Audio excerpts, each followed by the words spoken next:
This morning, 5 people are dead and 2 people are hurt, including an infant, after something happened at an apartment in Commerce City. 9 News reporter John Glasgow is live in Commerce City for us this morning. John, police don't really have a good idea yet of what happened.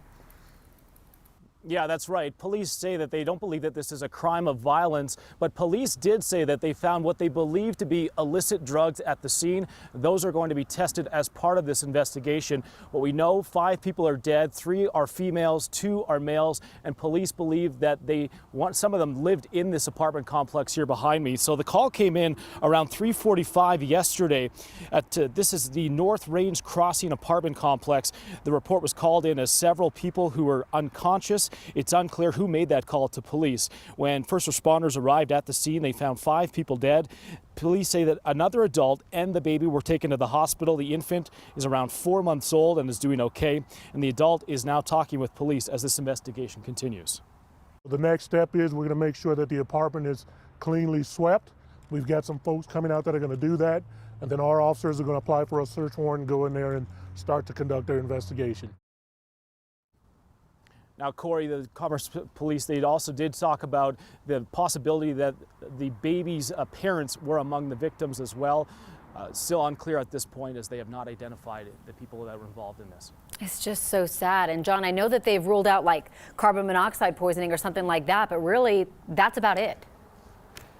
That's right. Police, they did go through. They had the fire department come in and do a hazardous gas test, and that test did come back negative. So at this point, police are still trying to determine how these 5 people died. Just so sad and bizarre. All right, John, thank you.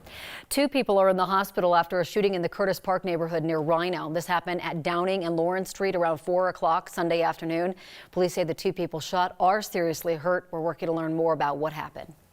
A man is dead after he crashed his pickup truck in Aurora and ended up on the RTD train tracks. Aurora police found the truck around 6 o'clock Sunday morning. It was on its side in the middle of the light trail tracks on South Abilene Street. They say that the driver went off the road and onto the sidewalk through a parking lot, hitting 2 fences and dropping 6 feet down onto the train tracks. The man died at the hospital. Police do think that alcohol was involved. And some world news this morning. We are following French President Emmanuel Macron has arranged a meeting between President Biden and Russian President Vladimir Putin. President Biden agreed to the summit as long as Russia does not invade Ukraine. U.S. leaders still think that Russia is planning that invasion, and they say it could start at any time. Queen Elizabeth tested positive for COVID-19. Buckingham Palace leaders say that she is having mild cold-like symptoms. The Queen is 95 years old, reached 70 years on the throne just a couple of weeks ago. Prince Charles and the Duchess of Cornwall recently tested positive as well. They are all believed to be triple vaccinated. And after weeks of protests that shut down the streets, small businesses in downtown Ottawa, Canada will get some help from the government. Leaders in Ontario say a lot of those businesses haven't been able to open safely because of all the blockades, and so they've lost a lot of money. So now businesses can apply for up to $10,000 that they will not have to pay back. And one thing you want to know about the weather, the change is coming and good snows for the high country. At last, we have winter storm warnings, winter weather advisories, winter storm watches for western sections of the state. For the east, we are dealing with bitter cold, and a wind chill advisory is out midnight tonight for noon on Wednesday with wind chills to as cold as 24 below. And Ed, thank you so much. We are just getting word of a crash on southbound Kipling Street, just a little bit off 6th Avenue this morning. So that one could slow you down, but I'm going to just zoom out and kind of show you the rest of the metro area. So far, kicking things off overall, very quiet.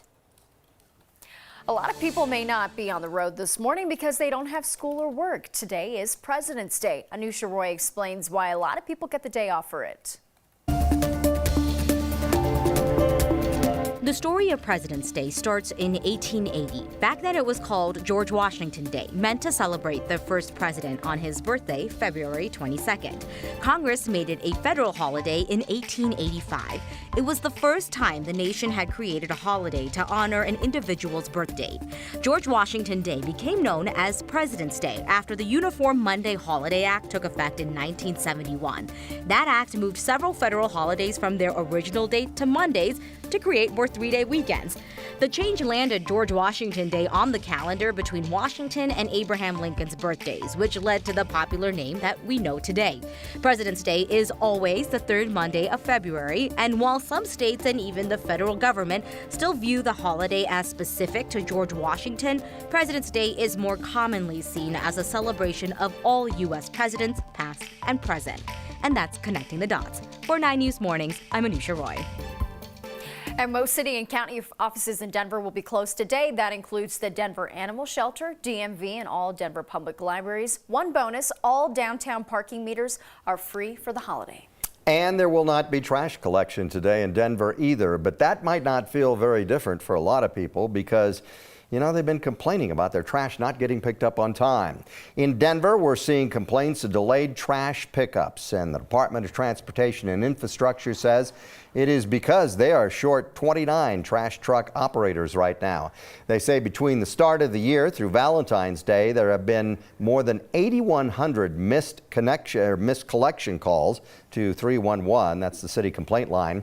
That includes people that may have called more than once. Last June, they had just 1,700 calls. But keep in mind, this is out of about 180,000 customers.